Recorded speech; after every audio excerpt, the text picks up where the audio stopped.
பிள்ளை நூலை போல சேலை என்று எழுதுவார்கள். தாய் தான் முதல் ரோல் மாடல். தாயே முடிய வெளியே போட்டுட்டு ஜம்முண்டு அடைச்சுன்னா புள்ள முடிய கட் பண்ணிட்டு கும்முண்டு அடை. இதுதான் வித்தியாசம், வேற ஒன்றும் இல்லை. முடி அவுரத் என்பதை எத்தனை தாய்மார்கள் அறிந்திருக்கிறோம். புர்கா அணிந்தாலும் முடியை வெளியே விடுவதற்கு அனுமதி இல்லை. மார்க்க முடியை மறைக்க சொல்கிறது. தாயாக இருப்பவள் நடந்து கொள்ளுகிற விதம் மார்க்க முறைப்படி இருக்கிறதா நம் இல்லங்களில் என்பதை எண்ணி பார்த்தவள். அன்னை கதீஜா ரலியல்லாஹு தஆலா வாழ்நாள் முழுவதும் முடியை வெளிக்காட்டியதாக ஒரு வரலாறு இல்லை. வீட்டுக்குள்ளேயே முடியை மறைக்கிற பழக்கம் இன்றைக்கு கேரளாவில் இருக்கிறது. ஒரு துணியை கட்டிக்குவாங்க, முடி தெரியாது. முடியை மறைக்கிற பழக்கம். நீயா நானாவுல சொல்றா, ஒரு மருத்துவன் சொல்லுகிறான், எந்த பெண் முடியை மறைத்து வாழுகிறாளோ அந்த பெண்ணுக்கு குழந்தை பாக்கியம் அதிகம், பெண்ணியம், பெண்மை அதிகம் என்று சொல்லுகிறார்கள். ஆண்மையை போல பெண்மை, குழந்தை பெறுகிற தகுதி யாருக்கு அதிகம் என்றால் யார் உலகத்தில் முடிமறைத்து வாழ்கிறார்களோ அவர்களுக்கு. ஆனால் இன்றைக்கு தலையில சேலை போடுவதை, தலையில துணி போடுவதை கௌரவ குறைச்சலாக கருதுகிற சமுதாயமாக மாறி போயிருக்கிறோம் தாய்மார்கள். இரண்டாவதாக, குழந்தைகளை தாளாட்டுகிற தாய்மார்கள், குழந்தைகளுக்கு நல்ல கதை சொல்லுகிற தாய்மார்கள் சிறந்தவர்கள். இந்த தாளாட்டுகிற பழக்கம் எல்லாம் காணாமல் போனது. எப்ப செல்போன் வந்துச்சோ அதுதான் எல்லாத்தையும் தாளாட்டு. தாயையும் தூங்க வைக்கிறது, பிள்ளையையும் அதுதான் சேர்த்து தூங்க வைக்கிறது. கரை சொல்லி தாளாட்டுகிற தாய்மார்கள் நம்முடைய ஊர்களில் இருந்தார்கள். 50 வயசுக்கு மேல இருக்கிறவங்களுக்கு நல்லா தெரியும். தன்னுடைய அம்மாவும் நானியும் தாதியும் தாளாட்டுவார்கள், பாட்டு பாடுவார்கள். ஜம் ஜம் வாசம் வீசிடவே என்று அந்த பாராட்டு, தாளாட்டு பாடல்கள் அவ்வளவு இனிமையா இருக்கும். கரை சொல்லுகிற பழக்கம் நமக்கே நடந்ததை சொல்லுவேன். கிழிஞ்ச பாயில படுத்திருப்போம். ஆனா நன்னிமா பேசுறதெல்லாம் என்ன தெரியுங்களா? பாய், கிழிஞ்ச பாய். சுலைமான் அலைஹிஸ்ஸலாம் போர்வையில் பறந்த வரலாறு, ஆக உயர்ந்த வரலாறு. நமக்கு பாய், கிழிஞ்ச பாயில படுத்துட்டு உயர்ந்த கதைகளை கேட்டுக் கொண்டிருந்தோம். இன்னைக்கு உயர்ந்த பஞ்சு மெத்தையில படுத்துட்டு கிழிஞ்சு போன, இல்லையா, வாழ்க்கையில் ஒன்றுக்கும் ஆகாத நாடகங்களை பார்த்து கொண்டிருக்கிறோமே, சீரியல்களை கண்டு கொண்டிருக்கிறோமே. யோசிக்கவன் அன்னைக்கு நானி சொல்லுவார்கள், அந்த சுலைமான் அலைஹிஸ்ஸலாத்தை 500 வருடம் தூக்கி கொண்டு காற்று பறக்கும். ஏன் தெரியுமா? அங்க விடை போடுவாள், ஒரு கேள்வி அமைப்பாள். எதற்கு இறைவன் காற்றை வசப்படுத்தி கொடுத்தான் தெரியுமா? அப்ப என்னன்னு ஆர்வமா கேட்கும் போது நன்றி சொன்ன வார்த்தை இன்றைக்கும் இருக்கிறது. அல்லாஹ்வுக்காக அழகிய குதிரைகள் அத்தனையும் சுலைமான் அலைஹிஸ்ஸலாம் வெட்டி வீழ்த்தினார்கள். அசர் தொழுகிற நேரத்துல குதிரையை பார்த்து மயங்கின சுலைமான் அசர் தொழுகையை மறந்தார்கள். சுலைமான் அலைஹிஸ்ஸலாத்துக்கு அசர் தொழுகையே இல்லை. ஆனாலும் நாம தொழ வேண்டும் என்பதற்காக அந்த தாய் ஊட்டிய அந்த அற்புதமான கதை, அத தொழுகாததுனால அல்லாஹ்வை மறக்கடிக்க செய்த இந்த குதிரைகள் வேண்டாம் என்று வெட்டி வீழ்த்தினார்கள். குதிரையை விட வேகமாக செல்லுகிற காற்றை சுலைமான் அலைஹிஸ்ஸலாத்திற்கு அல்லாஹ் வசப்படுத்தினான். அன்றைக்கு நானி சொன்ன கதைகள். தாவூத் அலைஹிஸ்ஸலாத்தினுடைய வரலாறு. மன்னன், ஜபாபிலா மன்னன் ஜாலூத்தை எப்படி வென்று வீழ்த்தினார்கள்? இன்னைக்குதான் நம்ம பார்க்கிறோம். ஹமாஸை பத்தி பேசிக்கிட்டு இருக்கிறோம், பார்த்தா இஸ்ரேலின் படைகளை பற்றி பேசிக் கொண்டிருக்கிறோம். அன்றைக்கே நானி கதை சொல்லிவிட்டாள். அந்த பாலஸ்தீனிய மண்ணிலே பெரும் கொடுங்கோல்களை எல்லாம், கொடுங்கோல் மன்னர்களை எல்லாம் கல்லால் தான் அடித்து விரட்டினார்கள் என்ற கதை நான் சொல்வது ஒரு 40-45 ஆண்டுகளுக்கு முன்னால் கேட்ட கதை. தாவூத் அலைஹிஸ்ஸலாம் பாட்டு பாடுகிற ஒரு இளைஞர், சின்ன புள்ள, ஆடு மேய்ப்பார்களா. தப்சீர்ல எழுதுறாங்க, ஆடு மேய்த்துக் கொண்டிருக்கிற தாவூத் அலைஹிஸ்ஸலாம் அவர்கள் பாடுவார்கள். ஆடு தலையாட்டி கொண்டு செல்லும். தாவூத் அலைஹிஸ்ஸலாத்தின் குரலுக்கு மலை கூட தலையாட்டும். மேலே பறக்கிற பறவைகள் கீழே உட்கார்ந்து தலையாட்டுமா. மன்னன் என்று சொன்னாலே கவலை இருக்கும் இல்லையா? தாலூத்து மன்னன் அங்கே செல்லுகிறார்.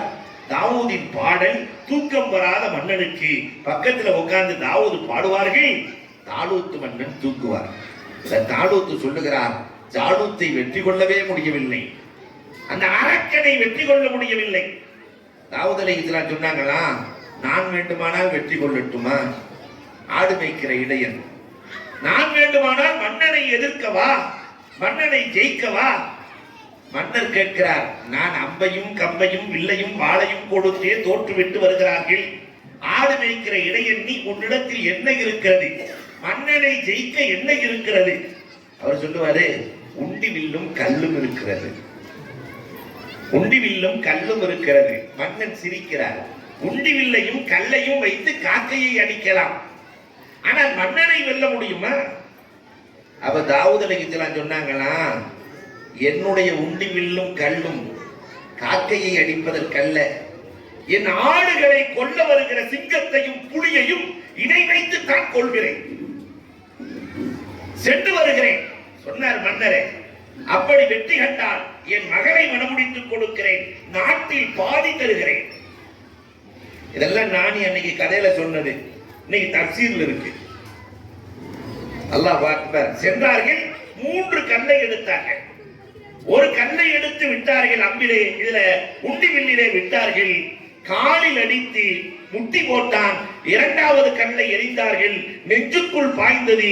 3வது கல்லை எடுத்தார்கள், பொட்டில் அடித்தார்கள், பொட்டு போனான். தமிழ்நாட்டுக்காரன் நல்ல பேர் வச்சிருக்கிறான், பொட்டுன்னு இல்லையா? அன்புக்குரியவர்களை எண்ணி பார்க்கிறோம். இந்த கதைகள் எல்லாம் அன்றைக்கு நபிமார்களின் வரலாறுகள் எல்லா பெண்களின் நாவிலும் நடனமாடியது.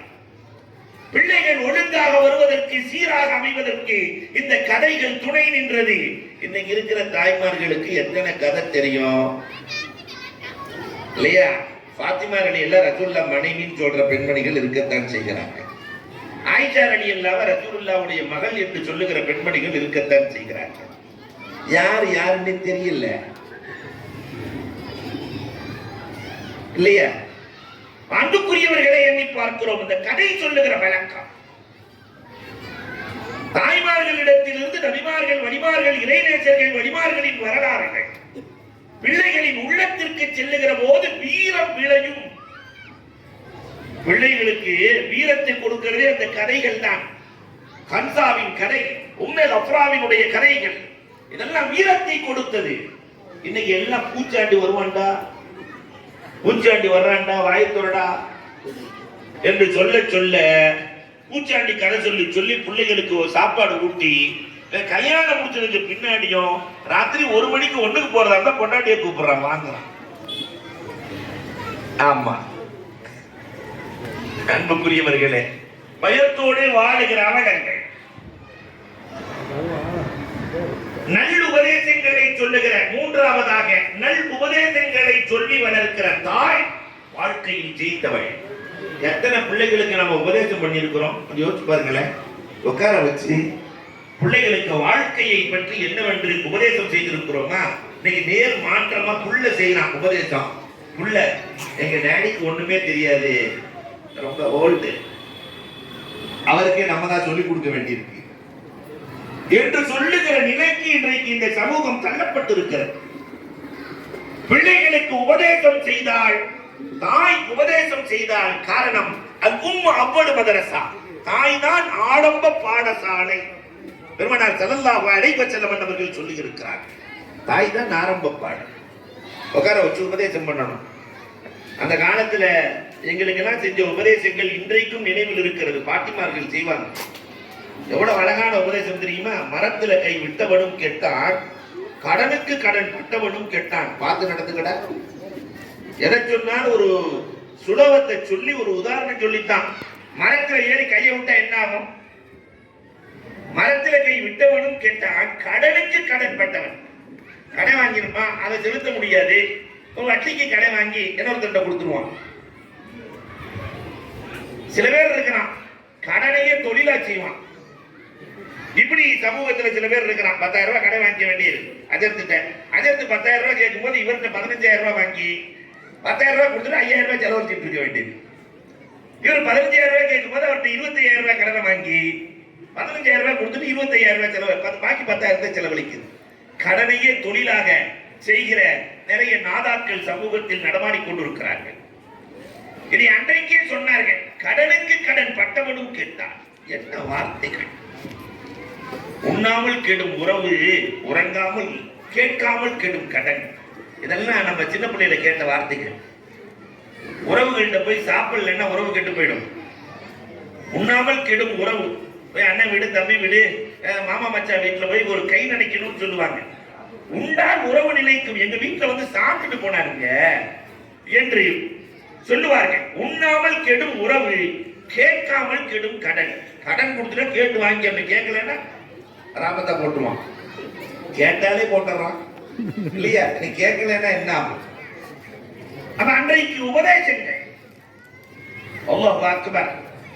சமூகத்திலே சில உபதேசங்கள் மனிதர்களை புனிதர்களாக மாற்றி இருக்கிறது. ஒரு பெரிய செல்வந்தரினுடைய நிகழ்வுகள் நான் அடிக்கடி சொல்றது உண்டு. ஜமால் பாய் இன்னைக்கு வாழ்ந்துட்டு தான் இருக்கிறார். எந்த ஊர்ல? திருவண்ணாமலையில ஒரு ஜமால் பாய் வாழ்ற, இன்னைக்கு ஹயாத்தா இருக்கிறார். அவருடைய பேட்டி ஒன்று புத்தகத்தில் வந்தது. அருமையான பேட்டி. இவ்வளவு உயர்ந்து நீங்கள் நிற்கிறீர்களே, நீங்கள் நினைத்தவர்களுக்கு எல்லாம் உபகாரம் செய்கிறீர்களே, என்ன காரணம்? ஒரு அம்மா தான் அப்படின்னா, நாங்க 7 வயசு 8 வயசா இருக்கும் போது இந்த திருவண்ணாமலையில இன்னைக்கும் இடியப்பம் சுட்டு விற்கிற பழக்கம். காலையில அதை தான் வாங்கி சாப்பிடுவாங்க. நான் ஒரு நாள் இடியப்பம் வாங்க கூட எங்கள் வீட்டிலே பணம் இல்லை. நான் வாங்குகிற கிழவியை கடந்து சென்றேன். அந்த கிழவி, தம்பி ஜமால் இடியப்பம் வாங்கலையா? காசு இல்லைன்னு சொல்ல முடியாதுல்ல, அதனால இல்லை இன்னைக்கு வானான்னு சொல்லப்ப அந்த கிழவி சொல்லுச்சான், இன்னைக்கு இருக்கிற பசி நாளைக்கு வராதுப்பா, இடியப்பத்தை வாங்கிக்கோ, காசு வரும்போது கொடுத்துரு. எழுதுறாரு, காசே கிடைக்காம போயிடுச்சுன்னாக்கா நீ என்ன செய்வ? அந்த கிழவி சொல்லுச்சான், நீ கொடுத்தாலும் எனக்கு லாபம், கொடுக்காட்டியும் எனக்கு லாபம். கொடுத்தா வியாபார கணக்கு, கொடுக்கலன்னா புண்ணிய கணக்கு, எனக்கு நன்மையா போயிடும். கொடுத்தாலும் லாபம், கொடுக்கவில்லை என்றாலும் லாபம். இதுதான் என் வாழ்க்கையை மாற்றியது என்கிறார். ஒரு வயதான கிழவிக்கு இருக்கிற இந்த நம்பிக்கை இல்லையா? நம்ம ஊர்களில் இதெல்லாம் செய்வாங்க. காரணம், இது பார்த்து பார்த்து பழகியது. அது அந்த காலத்துல இந்த கீரை எல்லாம் வித்துட்டு வருவாங்க, வாங்குறத பார்க்கணுமே, அல்லாஹு அக்பர். அது ஒரு பெரிய நாடகம் நடக்கிற மாதிரியே இருக்கும். வீட்டுல இருக்கிற பெருசுக, அந்த அம்மா வந்து கத்திரிக்காய் 1.5 ரூபான்னு சொன்னாக்கா 8 நாள் கேட்பாங்க, 50 பைசா கேட்பாங்க. அப்படி இப்படி போராடி ஒரு 60 பைசா வாங்கியிருக்கிறது. கஷ்டப்பட்டு போராடி வாங்கினதுக்கு பின்னாடி தலையில தூக்கி விடுது. தலை லேசா ஆடுது அந்த அம்மாக்கு. என்ன புள்ளுக்காச்சியா? சாப்பிட மாட்டியா? சாப்பிடாம வரலாமா? உட்கார வச்சு சாப்பாட்டை கொடுத்து 4-5 இட்லி தோசை எல்லாம் கொடுத்து 4 நாளுக்கு இவ்வளவு போராடினேன், ஆனா 5 ரூபா உணவை கொடுத்துட்டியே. அப்ப அந்த வயசான அம்மா அழகா சொன்ன வார்த்தை என்ன தெரியுமா? ஏய் வியாபாரத்துல கணக்கு பார்க்காதவன் கேட்டான், புண்ணியத்துல கணக்கு பார்த்தவன் கேட்டான். அது வியாபாரம், இது புண்ணியம். வியாபாரம் என்றால் கணக்கு வேண்டும், புண்ணியத்தில் கணக்கு கூட. என்ன அழகான உபதேசங்கள், வாழ்க்கையை செப்பனிட்டது. இன்றைக்கு உபதேசம் செய்கிற தாய்மார்கள் வீட்டில் இல்லை, வீட்டில் இல்லை. நாம நம்முடைய பிள்ளைகளுக்கு 10 வயசுக்குள்ள உபதேசங்களை கொடுத்து நல்ல கதைகளை சொல்லி உறங்க வைத்து பாருங்கள். அல்லாஹு அக்பர். வளரும் தலைமுறை அழகிய இனிய தலைமுறைகளாக மாறிப்போம். 4வது தாய் கண்டிப்பாக தன் பிள்ளைகளுக்கு குர்ஆன் கொடுத்து தீர வேண்டும். அதற்கு அழகா சொன்னாங்க, குர்ஆனை கொடுக்காத தாய்மார்கள் துர்பாக்கியம் பெற்றவர்கள். கோரங்குறிச்சியில 2000 குடும்பம் இருக்குன்னா ஓத தெரியாத ஒருவர் கூட இருக்கக்கூடாது. காரணம் மாலிக்கூல் உலகத்தில் இருக்கிற அத்தனை கருத்துக்களையும் உள்ளடக்கியதுதான் அல் குர்ஆன். அப்ப அல் குர்ஆனை கண்டிப்பா கொடுத்தே தீரணும். இதற்கான முயற்சிகளை எடுக்க வேண்டும். எல்லா வீட்டினுடைய தாய்மார்களும் குர்ஆன் ஓத தெரியாத ஆணும் பெண்ணும் இல்லத்தில் இருக்கக்கூடாது. காயில் பட்டணம் எங்கேயோன்னு அரநாடுகளாம் போகல, இந்த இருக்கிற காயில் பட்டணத்துல குர்ஆன் ஓத தெரியாத ஒருவர் இருக்கிறாரா? ஒரு இளையமொழி 15 ஆண்டுகள் ஒரு பெண்மணியின் முயற்சி இன்றைக்கு இளையமொழி பட்டத்தில் இருக்கிற இளையமொழி குர்ஆன் ஓத தெரியாத ஒருவர் இல்லை. குர்ஆன் முடிச்சு குர்ஆன் முடிச்சு எல்லா வீட்டிலும் என்றால் நம்மால் இளையமொழிய தாய்மார்களே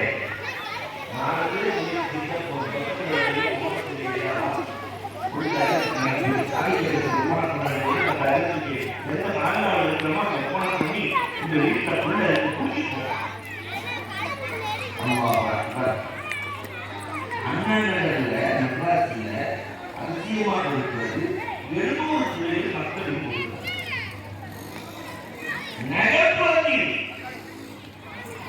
நகர்ப்புறத்தில் நாளைக்கு இளைஞர்கள் முயற்சியின் விடை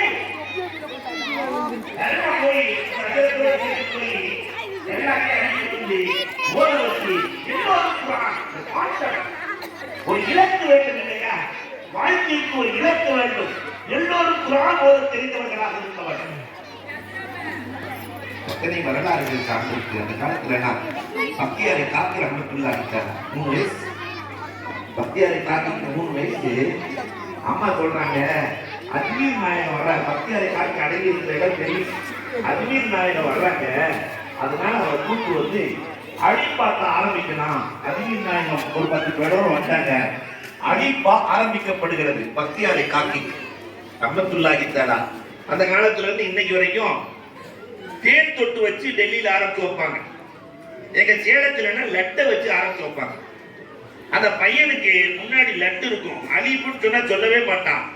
லட்டு ஆ அப்படின்னா லட்டு ஆ அப்படிமா, லட்டு பா லட்டு பா கடைசியில லட்டு தா அதுக்காம லட்டு தா. தான் ஓடுவே, நாளைக்கு மேல போகவே போகாது. அதோட குடிச்சிட வேண்டியதுதான்.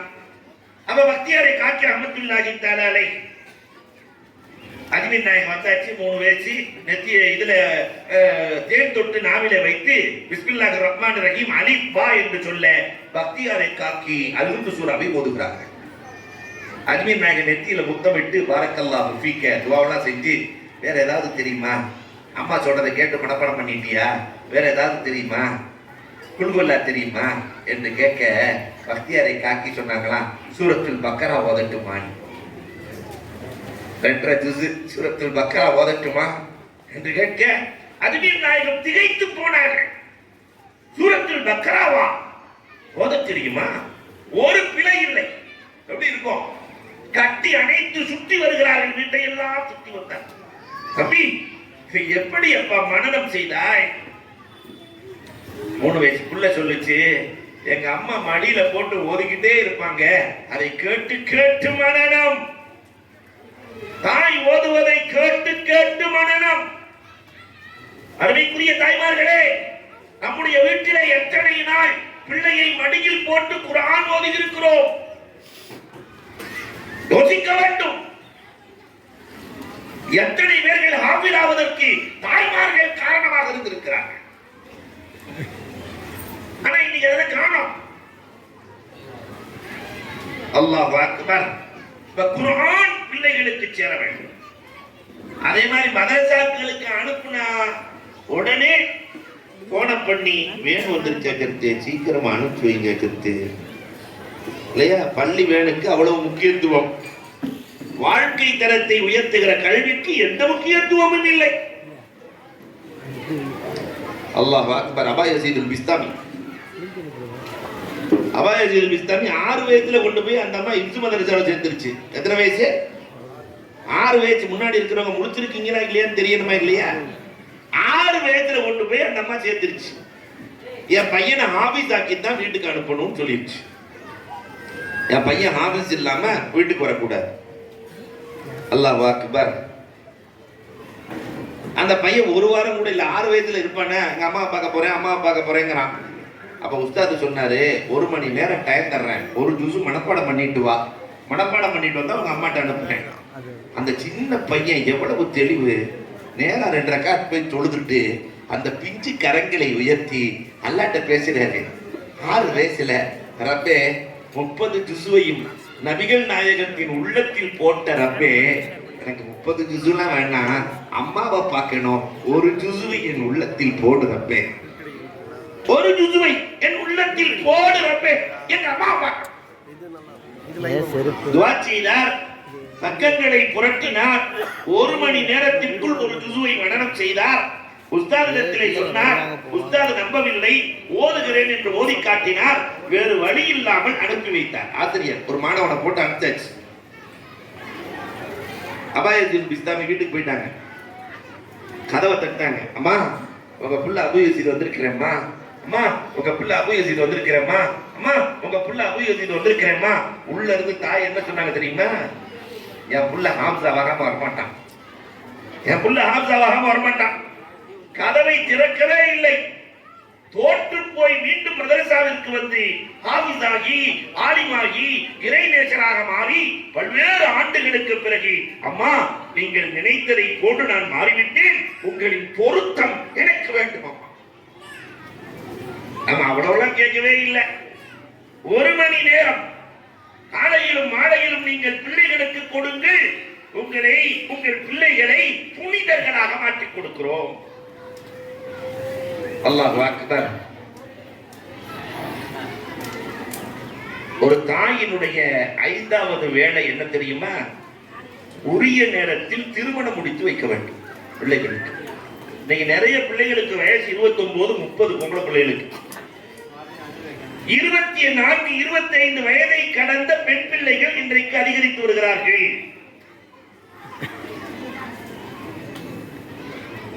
அன்புக்குரியவர்களை கொஞ்சம் எண்ணி பார்க்கிறோம். நகர்ப்புறங்களில் எல்லாம் சென்னையில 30 வயசு பிள்ளைக்கு,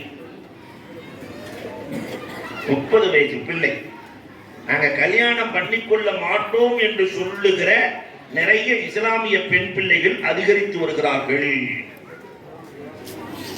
என்ன காரணம்? இதற்கு யார் பொறுப்பு?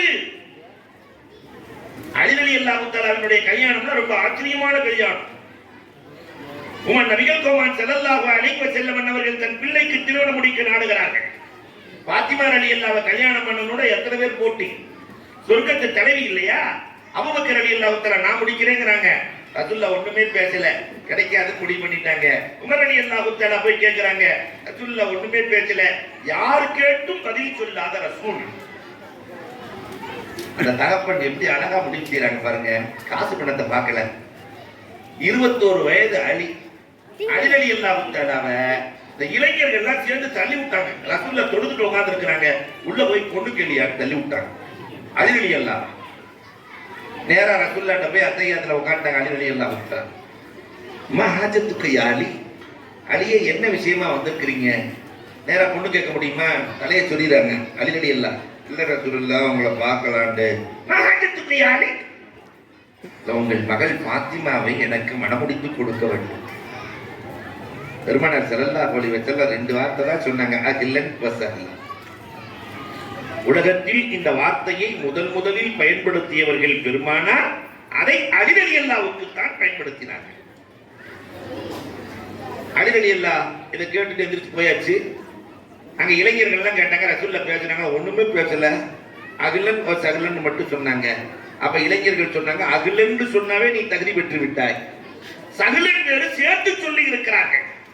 இப்ப பெருமானார் ஸல்லல்லாஹு அலைஹி வஸல்லம் தன் பிள்ளைக்கு பாத்திமாவுக்கு தேர்ந்தெடுத்த மணாளர், குணமும் மார்க்கமும் உள்ள மணாளர், காசுள்ள மணாளர் அல்ல. ஏன்னா முன்னாடி இருக்கிற எல்லா பிள்ளைகளையும் கோடீஸ்வரர்களுக்கு திருமணம் முடித்து கொடுத்த ரசூலுல்லாஹ். உஸ்மானே கனி, அவருக்கு பேரே பணக்கார உஸ்மான். தன் கடைசி மகளை, நம்ம எல்லாம் 4 பிள்ளை இருக்கும்போது 3 பேர்த்த கோடீஸ்வரனை கொடுத்துட்டு ஒரு ஆளை ரொம்ப ஏழைக்கு கொடுப்போமா? அதை விட பெரிய கோடீஸ்வரனை பார்ப்போம். ஆனா நபிகள் பெருமானார் காசு பணம் பார்க்கவில்லை. ஒவ்வொரு நாளும் தினக்கூலியாக தினமும் 2 திரகம் சம்பாதிக்கிற அலி ரலியல்லாஹு அன்ஹுடைய குணத்தை பார்த்து மனமுடித்துக் கொடுத்தார்கள்.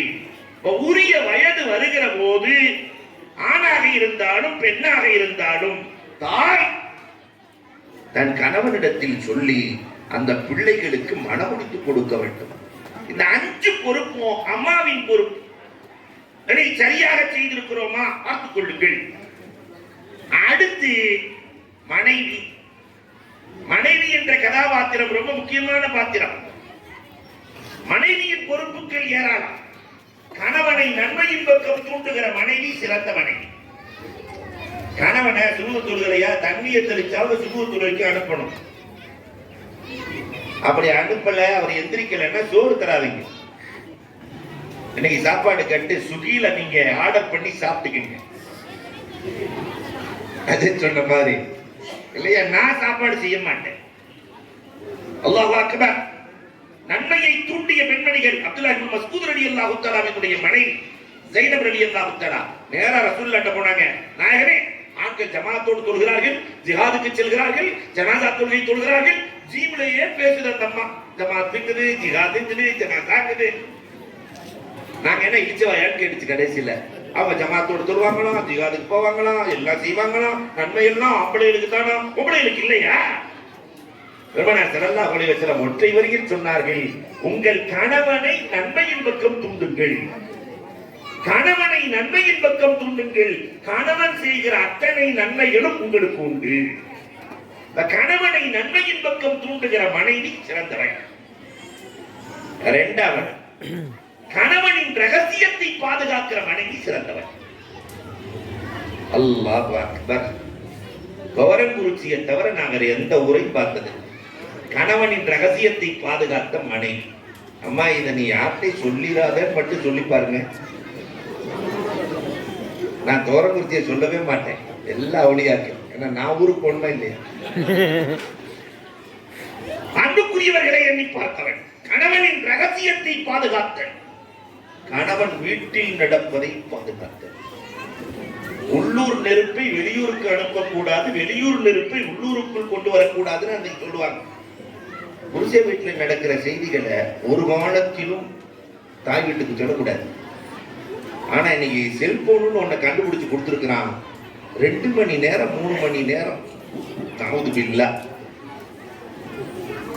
கலாச்சாரம். முதல் நேரம் சண்டை போடுவாங்க. புருஷ முன்னாடி சண்டை இல்லாத உலகத்துல வீடே இல்லை. அப்படி சண்டை போட்டா அந்த காலம் எப்படி இருந்துச்சு? நம்ம சின்ன பிள்ளையா இருந்த காலத்துல இந்த அம்மா லெட்டர் எழுதும். என்ன வீட்டுக்காரர் அப்படி சொல்லிட்டாரு, இப்படி சொல்லிட்டாருன்னு லெட்டர். அது போய் சேர்றதுக்கு 3 நாள் ஆயிடும். அவர் பிறப்புறதுக்கு ஒரு 3 நாள் ஆகும். எல்லாம் ஒரு வாரம் கழிச்சு அவர் வருவாரு பிள்ளைய பார்க்க. உடனே வந்து கூட்டிட்டு போகணும்னு எழுதி இருக்கும்ல. அதனால ஒரு வாரம் கழிச்சு வந்தா புருஷன் முன்னாடி ஜம்முன்னு உட்காந்துருப்பாங்க. ஒன்னா பேசிட்டு உட்காந்துருப்பாங்க.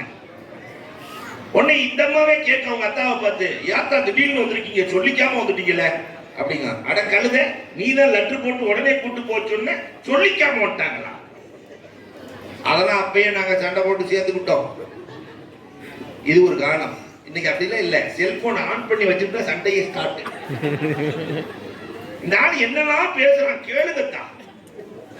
உடனே அத்தாக்காரு, நான் ஓலோக்கு போன் பண்றேன், ஓடி வந்துரு, முடிஞ்சு போச்சு கதை இல்லையா?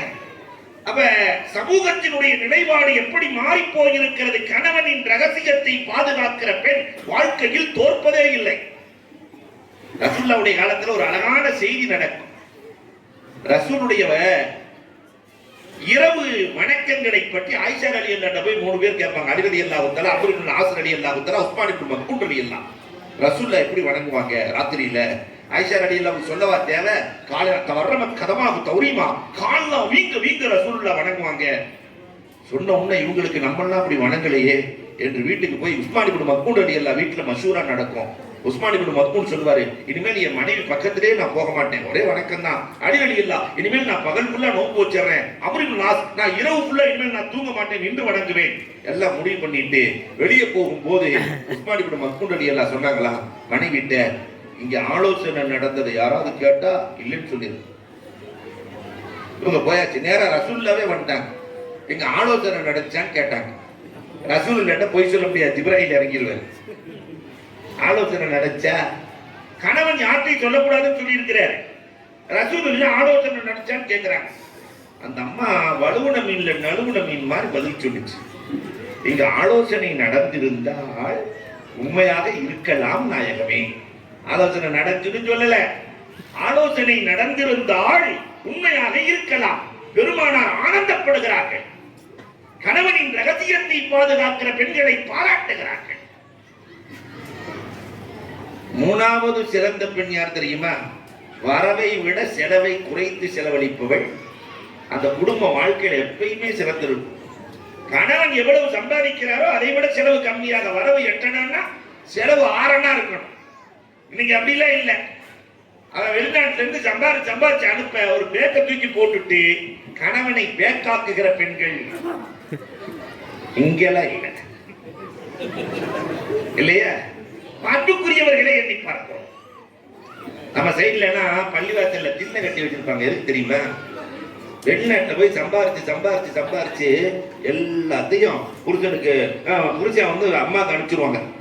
இந்த அம்மா எல்லாம் மார்க்கெட்ல போய் வலையெல்லாம் வாங்கி அதை செஞ்சு இதை செஞ்சு சாப்பிட்டு முடிச்சுட்டு 60 வயசுல ரிட்டையர்மெண்ட்ல வந்த உடனே 2 மாசம் வீட்டுல சோறு கிடைக்கும். 3ஆவது மாசம் பள்ளியாச்சலுக்கு போ, அங்க பார்த்தா 2 கிழமை உட்கார்ந்து இருக்கும். எதுக்கு தெரியுமா? தின்ன மனைவியால் கைவிடப்பட்ட கணவன்மார்கள். வாங்க தண்ணிங்களும் வாங்க உட்காருங்க பேசலாம். அல்லாஹ் அக்பர். பண்புக்குரியவர்களே எண்ணி பார்க்கிறோம். அதே நேரத்தில் வெளிநாட்டுல போய் சம்பாரிச்சு தேவையான அளவுக்கு கொடுத்துட்டு பேங்க் பேலன்ஸோட ஒரு 4-5 சியோட அப்படி கணவன் வந்தாருன்னா கூப்பிடுற விதமே வேற மாதிரி இருக்கும். ஏங்க உங்களை தாங்க, அதை ஏற்கனவே கொடுத்தாச்சு ஏனுங்க இல்லையா? அன்புக்குரியவர்களை வரவை விட செலவை குறைவாக அளிக்க வேண்டும். மார்க்கமினை வலுவாக சொல்கிறார். சேஷமான்னு சொல்லுவாங்க. கணவன் கரண்டி மாறி சம்பாதிப்பான், மனைவி மம்பட்டியில செலவழிப்பான். விளங்குமா? 4வதாக யார் சிறந்த மனைவி தெரியுமா? கணவனின் குரலை விட உயர்த்தி பேசாதவன். குரலை உயர்த்தினால் சந்தோஷத்தின் வாசல் அடைக்கப்படுகிறது என்றார்கள் ரசூலுல்லாஹ். மனைவியின் குரல் உயரக்கூடாது. எந்த வீட்டிலே குரல் உயர்கிறதோ அந்த வீடு சந்தோஷத்தை இழக்கிறது இல்லையா? இன்னைக்கு குரல் உயராத வீடுகள் இருக்கிறதா? ஒரு வீட்டுல எப்ப பார்த்தாலும் சிரிச்சுக்கிட்டே இருந்தாங்க. பக்கத்து வீட்டுக்காரனுக்கு பொறாமையா போச்சு. நாங்க சண்டை போட்டுக்கிட்டே இருக்கிறோம், நீங்க எப்ப பார்த்தாலும் சந்தோஷமா சிரிச்சுக்கிட்டே இருக்கிறீங்க. அப்ப புருஷகாரன் சொன்னானா, அதை எங்க கேக்குறீங்க? செம்பு எடுத்து வீசுவா, என் மேல பட்டுச்சுன்னு அவ சிரிப்பா, பல்லாட்டி நான் சிரிப்பேன். இப்படிதான் எங்க வாழ்க்கை போயிட்டு இருக்குது இல்லையா? எதையும் மேல பார்த்து நம்ப முடியல. அன்புக்குரியவர்களே, 5வதாக சிறந்த பெண்மணி யார் என்றால் கணவனை ஏசாத பெண் சிறந்தவள். கணவனை திட்டாத பெண்மணிகள் சிறந்தவர்கள்.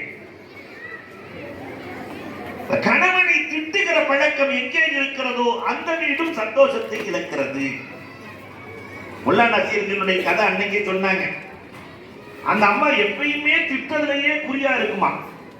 முல்லா நசீருடைய மனைவி ஒரு நாள் எப்படியாவது கணவனை காயப்படுத்தணும் சொல்லி சூப்பு வச்சு அதுல நிறைய மிளகா பொடி மிளகு பொடி எல்லாம் கலந்து அவர் குடிக்கணும், மேல ஏறணும், கண்ணில இருந்து கண்ணீர் வரணும், அதை பார்த்து ரசிக்கணும். அந்த அம்மாக்கு எவ்வளவு ஆனந்தம். எல்லாம் வச்சுட்டு போயாச்சு. போன அம்மா வந்த நேரத்துல ஏதோ தாகமா இருக்குன்னு சொல்லிட்டு இந்த அம்மாவை எடுத்து குடிச்சு மூளைக்கு ஏறி கண்ணில இருந்து கண்ணீர் வருது. முல்லா நசீருதீன் கேட்டாரா, என்னம்மா சூப்பு குடிச்சு கண்ணில இருந்து கண்ணீர் வருது என்ன? இல்லை, எங்க அம்மா நினைப்பு வந்துச்சு. எங்க அம்மாக்கு சூப்புன்னா ரொம்ப பிடிக்கும். எங்க அம்மா நினைப்பு வந்துச்சு, இப்ப இல்ல, அதை நினைச்சுதான் நான் எழுதிட்டு இருக்கிறேன். உண்மைன்னு நம்பி அவரை எடுத்து குடிச்சு கண்ணில இருந்து கண்ணீர் வருது தலைக்கு ஏறி. நீங்க ஏன் அழுதுறீங்கன்னு கேட்டுட்டு அந்த நேரத்துல இந்த அம்மா, நானும் உங்க அம்மாவை நினைச்சு தண்ணி எழுதிட்டு இருக்கேன். எங்க அம்மாவை நினைச்சு நீங்க எங்க அழுகிறீங்க? இல்ல அந்த அம்மா போகும்போதே கூட்டிட்டு போயிட்டாங்க நினைச்சாங்க. கணவனை திட்டுகிற, கணவனுக்கு கஷ்டத்தை ஏற்படுத்துகிற பெண்கள் சிறந்தவர்கள் அல்ல. ஆறாவது, கணவனின் உழைப்பை பொருந்திக் கொள்ள வேண்டும். இது ரொம்ப முக்கியம். கணவனின் உழைப்பு, நான் கசம்னா பைலகும் மகிஷா, அல்லாஹ் வாழ்க்கையை நான் பங்கு வைத்துக் கொடுத்திருக்கிறேன் என்கிறான். வாழ்க்கையில அல்லாஹ் தான் பங்கு வச்சு கொடுக்கிறான். அல்லாஹ் பங்கு வைத்துக் கொடுத்த வாழ்க்கையை பொருந்திக் கொள்ள வேண்டும். ரப்பின் வாழ்வை பொருந்திக் கொள்ள வேண்டும். அப்துல் காதர் பாய் இப்படிதான் இருப்பாரு, அப்துல் ரசாக் பாய் இப்படிதான் இருப்பாரு. அல்லாஹ் பங்கு வச்சுட்டான். இதை பொருந்தி வாழ வேண்டும். நம்ம வந்த உடனே பக்கத்து வீட்டுல அப்துல் ரசாக் பாய் எப்படி இருக்கிறாரு, அப்படி போய் வெளிநாட்டுல சம்பாதிக்கிறாரு, நீங்க தான் இருக்கிறாங்க, இடம் தொட்டாலும் விளங்குறது இல்லை என்று அந்த மனைவி பேச ஆரம்பிச்சா உண்மையிலே விளங்காம போயிடும். அல்லாஹ் ரப்பல் ஆலமீன் கொடுத்ததை பொருந்தி வாழ்கிற பெண்மணிகள் இந்த உலகத்தில் அல்ல மறு உலகத்தில் மாபெரும் வெற்றியை பெறுகிறார்கள். பொருந்தி வாழ்கிறார்கள். ஏழாவதாக, ஒரு பெண்மணி ரோஷப்படக்கூடாது. ஆணுக்கு ரோஷம் அழகு, பெண்ணுக்கு ரோஷம் கூடாது. எதை எடுத்தாலும் எங்க அம்மா வீட்டுக்கு போயிடுறேன், கடலில் இருக்கிற நங்கூரத்தை கலட்டுவதை போல தொட்டதுக்கெல்லாம் அம்மா வீடு போறேன், அம்மா வீடு போறேன் என்று சொல்லுகிற பெண்மணிகள் வாழ்க்கையில் சந்தோஷத்தை நுகர முடியாது. அல்லாஹ் அக்பர். ரோஷம் கூட அல்லாம அக்கானி ஒரு வரலாறு எழுதுவார். ரோஷக்கார மனைவியை கல்யாணம் பண்ணி தொட்டதுக்கெல்லாம் அம்மா வீடு, பக்கத்துல ஒரு ஆறு ஓடிட்டு இருக்கும், நிறைய தண்ணி போகும். அம்மா வீடு போறேன்னு கோச்சுட்டு போன உடனே புருஷங்காரன் போற வேகத்தை பார்த்துட்டு ஆத்துல கீத்துல குதிச்சிடாதடி, நீ என்னையா சொல்றது உள்ள குதிச்சிருச்சு. ஒரு எரும மாடு நீச்சல் அடிச்சுட்டு போகுது, அது வாழை பிடிச்சிருச்சு. அந்த நீச்சல்ல பரவாயில்ல, எரும மாடு தப்பிச்சிரும், அதோட சேர்த்து இந்த தப்பிச்சிரும் அப்படின்னு சொல்லி சரி வாழை பிடிச்சிருக்கா இல்லையா, அவ அந்த பயத்துல சொன்னானா வாழைக்கில விட்டாதடி, நீ என்னையா சொல்றது விடுறது, வாழை விட்டாச்சு. தண்ணி ஓடுற திசையில தேடாம எதிர் திசையில தேடிட்டு இருந்தாங்க. என்னங்க போய் ஜனாதாவை அங்கிட்டு தேடாம இங்கிட்டு தேடிட்டு இருக்கீங்க? இல்ல வாழ்க்கை ஃபுல்லா அப்படியே நடந்துட்டு இருந்தா எதிர் திசையிலேயே சென்றால் அதனால் தான் நான் தேடிக்கொண்டிருக்கிறேன் என்று நம்ம அக்காணி எழுதுவார்கள். இன்றைக்கு நம் சமூகத்தில் நிறைய நிகழ்வுகள் இப்படி நடக்கிறது. ரோஷத்தை வெளிப்படுத்துகிற பெண்மணிகள் குடும்பத்தில் சந்தோஷத்தை நுகர முடியாது. எட்டாவதாக, சந்தேகம் குடும்பத்தில் கூட. ஏதாவது நம்ம தெளிவு பெறணும்னா நேரடியா பேசியிருந்தோமே தவிர கணவனை ஆள் வச்சு ஆராய்ச்சி செய்யறது இல்லையா, இந்த சிஐடி வேலை பார்க்கறது, சந்தேகப்படுவது. சந்தோஷத்துல காலையும் நீயே மாலையும் நீயேன்னு புருஷனை சொல்ல, அப்ப மதியானம் யார் யார் கேட்டா அவன் சந்தோஷத்துல கேட்கிறான். கணவனை சந்தோஷப்படுத்துகிற மனைவிமார்கள் கணவனை சந்தேகப்படக்கூடாது. ஒன்பதாவதாக, இன்றைக்கு சமூகத்தில் நிறைய நடக்கிறது. கணவனுக்கு மோசடி செய்யுதல். செல்போன் வந்ததற்கு பிறகு நிறைய சேட்டிங் நடக்கிறது. ஒரே படுக்கையில் படுத்திருக்கிறார்கள், ஆனால் வேறு ஒருவனோடு பேசிக் கொண்டிருக்கிறார்கள். அல்லாஹ் அக்பர். சேட்டிங், பாத்ரூமுக்குள்ளே சேட்டிங் நடக்கிறது. நகர்ப்புறத்து வாழ்க்கை நாசமாய் போனதற்கான காரணம் வலைதளங்களின் வழியாக இஸ்லாமிய குடும்பங்களை வளைத்து போட்டிருக்கிற நிறைய செய்திகளை நான் அடுக்கடுக்காய் சொல்ல முடியும், நேரம் இல்லை. உங்களையே நம்பி இருக்கிற கணவன், கணவனையே நம்பி இருக்கிற மனைவி, இரண்டுக்கும் சொல்லுகிறேன், இதே மனைவிக்கு துரோகம் செய்கிற கணவன் பாருங்கள், சாட்டிங் வழியாக தண்டிக்கப்பட வேண்டியவர்கள் பெரும் குற்றவாளிகள். நிறைவாக, கணவனின் அனுமதி இல்லாமல் வெளியே செல்லக்கூடாது. கணவனுடைய அனுமதி இல்லாமல் வெளியே செல்வதை மார்க்கம் அனுமதிக்கவில்லை. அக்கா வீட்டுக்கு போறேன், தங்கச்சி வீட்டுக்கு போறேன், தம்பி வீட்டுக்கு போறேன், எதற்கும் கணவனின் அனுமதி தேவை. இன்னைக்கு ஜவுளி கடைக்கு போறதுக்கெல்லாம அனுமதி வாங்க முடியும், பழைய கடைக்கு போறதுக்கெல்லாம அனுமதி வாங்க முடியும் என்று கேட்கிற பெண்கள் அதிகரித்திருக்கிறார்கள். இது நேர் மாற்றமா? நான் சொல்றேன், அனுமதி இன்றைக்கு ஆம்பளை தான் வாங்கிட்டு போற மாதிரி இருக்கு. ஆண்கள் அனுமதி கேட்கிற அளவிற்கு இன்றைக்கு சமூகம் மாறி போயிருக்கிறது. உம்மு சலமா, உம்மு சுலைம் ரலியல்லாஹு தஆலா, அவங்க கணவர் பேர் அபூ தல்ஹா. கணவர் அபூ தல்ஹா வெளிநாட்டுக்கு செல்கிறார். மனைவிட்ட சொன்னாரு, உனக்கு தேவையானதெல்லாம் வாங்கி வச்சுட்டேம்மா, நீ வெளியூருக்கெல்லாம் போகாதே, எங்கேயும் போகாதேன்னு சொல்லிட்டு போயிட்டார். இவர் வெளியூர் போன நேரத்திலே, சிரியா போன நேரத்திலே உம்மு சுலைம் ரலியல்லாஹுவினுடைய தகப்பனாரின் மரணம். எல்லாரும் சொல்றாங்க அவங்க தகப்பனார் மூத்தா போயிட்டாரு. உம்மு சுலைம் மசாலா கேட்டு அனுப்புறாங்க ரசூலுல்லாஹ். கணவன் வெளியே போக கூடாதுன்னு சொல்லி இருக்கிறாரு. ஆனா என் தகப்பனார் மூத்தாயிட்டாரு, போகலாமா வேணாமா? ரசூலுல்லாஹ் போகாத, கணவனுக்கு கட்டுப்பட்டு நடன்ட்டாங்க. கணவன் தான் உனக்கு முக்கியம், கட்டுப்பட்டு நட. ஊர்ல இருக்கிறவன் சும்மா விடுவானா? ஒரு தீகார் பார்த்துக்கங்கன்னு கூப்பிடுறான். மீண்டும் ஆள் அனுப்ப பெருமானாரே சென்றார்கள், தொழுகை நடத்தினார்கள், அடக்கம் செய்தார்கள். அடங்கிவிட்டு சொன்னார்கள், இவர் சொர்க்கவாசி. இவர் செய்த அமலால் அல்ல, கணவனுக்கு கட்டுப்பட்ட மகளால். ஒரு பெண்மணி கணவனுக்கு கட்டுப்பட்டால் தன் பெற்றோர்களையே சொர்க்கத்திற்கு அனுப்பலாம். அவ்வளவு ஆட்களை மார்க்கம் சொல்லி இருக்கிறது. பெண்கள் இந்த நிலைக்கு வந்திருக்கிறோமா? இதை நாம் யோசிக்க வேண்டும். அடுத்து மகளாக 5 காரியங்கள் இந்த மகள் ஆற்ற வேண்டியது. திருமணத்திற்கு முன்னால் மகள் முதலில் நல்லொழுக்கம் உள்ள மகளாக மாறி போக வேண்டும். ஹலால் ஹராமை மகள் தெரிந்திருக்க வேண்டும். ஒரு நல்ல மகளுக்கான அடையாளம் எதை தெரிஞ்சிருக்கணும்? ஹலால் ஹராம். இன்றைக்கு ஆங்கில மொழிநாட்டில் என் மகள் பேச வேண்டும் என்று நினைக்கிற பெற்றோர்கள் கொஞ்சம் யோசிக்க வேண்டும். என் மகள் மொழிநாட்டில் ஆங்கிலம் பேசணுங்க, எல்லா கார்பெட்ல படிக்கணுங்க. அதற்கு சொன்ன மாதிரி நிறைய பேர்களின் வாயிலை நான் கேட்டு விட்டேன். தீன் இல்லாம வெறும் படிப்பை கொடுத்தது தப்பா போச்சுங்க, மார்க்கம் இல்லாம படிப்பை கொடுத்தது தப்பா போச்சுங்க, இவள் யாருக்குமே கட்டுப்பட மறுக்கிறாள் என்று சொன்ன நிறைய தாய்மார்களினுடைய சொற்களை கண்டிருக்கிறோம். மகள் முதலில் நல்லொழுக்கங்களை பழக வேண்டும். ஆணா இருந்தாலும் பெண்ணா இருந்தாலும் சின்ன வயதுல நல் ஒழுக்கம். ஒரு வீட்டுக்கு போனேன், 6வது 5வது படிக்கிற அந்த பையன் ஒரு டான்ஸ் ஓடிட்டு இருக்குது, சினிமா டான்ஸ். என்ன பார்த்த உடனே ஆஃப் பண்ணிட்டான். பரவாயில்லையே, ஒரு அளவுக்கு ஒழுக்கத்தோடு தான் இருக்கிறான். அவங்க அண்ணன் வந்தான், ஏன்டா டிவி ஆஃப் பண்ண? அதற்கு கெட்டு போயிடக்கூடாதுன்னு ஆஃப் பண்ணிட்டேன். அதற்கு கெட்டு போயிடக்கூடாது, தெளிவா இருக்கான். அல்லாஹ் அக்பர். அப்ப ஒழுக்கம் எந்த அளவிற்கு செல்கிறது? இன்னைக்கு எல்லா வீட்லயும் உள்ள நுழைஞ்சா சலாம் சொல்லி வரவேற்கிற ஒழுக்க பண்பாடுகள் நம்முடைய குழந்தைகளிடத்தில் இல்லை. 4 பேர் 4 செல்ல வச்சுட்டு செல்ல முகம் பார்த்துக்கிட்டே உட்கார்ந்துருக்கிறான். தாப்பனா சொல்ல, டேய் வாண்டு சொல்ற, சலாம் சொல்ற, அஸ்ஸலாமு அலைக்கும் அப்படின்னா திருப்பி நல்லா இருக்கீங்களான்னு கேள்றா, நல்லா இருக்கீங்களா? பசங்கள்லாம் நல்லா இருக்காங்களான்னு கேள்றா, பசங்கள்லாம் நல்லா இருக்காங்களா?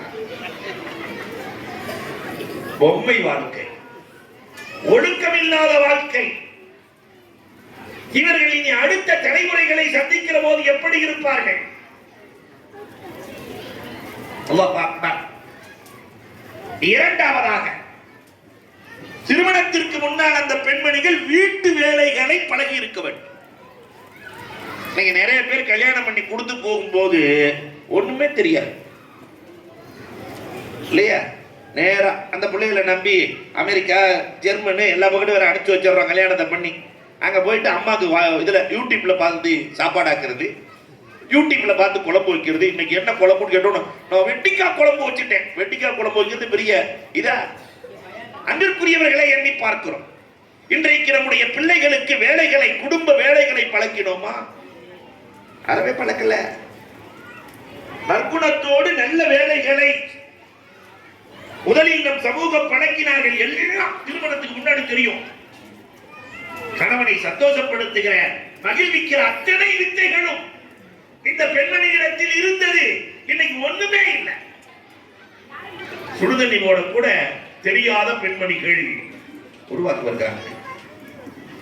மூன்றாவதாக, அல்லாஹ் அக்பர், இந்த பெண் பிள்ளைகள் பெற்றோர்களின் பேச்சை கேட்டு திருமணம் முடிக்க வேண்டும். ஆண் பிள்ளைகளும் இப்படித்தான். வழி அவசியம் என்று ஷாஃபி மதுஹப்ல சொல்லுவாங்க. தாய் தகப்பனுக்கு இல்லாத அக்கறை நமக்கு வந்துருச்சா நிறைய காதல் திருமணங்கள் 20 வயது 21 வயது தாண்டியதற்கு பிறகு எந்த பொருத்தமும் இல்லாமல் மனம் வடிக்கிறது. நம்முடைய இஸ்லாமிய பெண்மணிகள் தாய்மார்களும் தகப்பனும் என்ன குற்றம் செய்தார்கள்? தங்கமாய் பாதுகாத்து வளர்த்த அந்த பிள்ளைகள் தரம் கட்டவர்களோடு வெளியே செல்லுகிறார்கள். எனக்கு உரிமை இருக்கு, நான் பாலிகாயிட்டேன், வயசு வந்துருச்சு, என்னை யாரும் கேட்க முடியாது.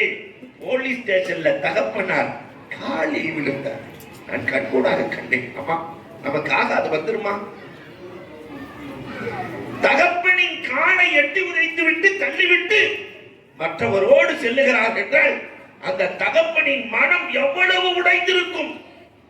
தகப்பனுக்கே இப்படின்னா அந்த தாய் செத்துற மாட்டார். தற்கொலை மட்டும் ஆகும் என்றால் தாயும் தகப்பனும் அன்றைக்கே இறந்திருப்பார்கள். கஷ்டப்பட்டு வளர்த்து உருவாக்கிய ஆளாக்கிய இந்த பெண்மணிகள் பெற்றோர்களை பற்றி கொஞ்சம் யோசிக்க வேண்டும். தமக்காகவே வாழுகிற பெற்றோர்களை பற்றி யோசிக்க வேண்டும்.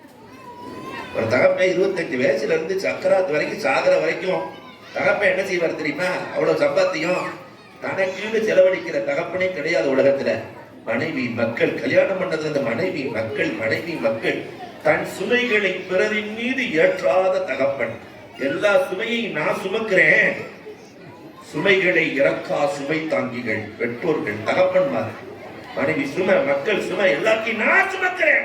என் பிள்ளை நல்லா இருக்கணும், என் மனைவி நல்லா இருக்கணும் என்று நினைக்கிற அந்த தகப்பனை யோசித்தோமா? வயிற்றிலே இடம் கொடுத்த அந்த தாயை யோசித்தோமா?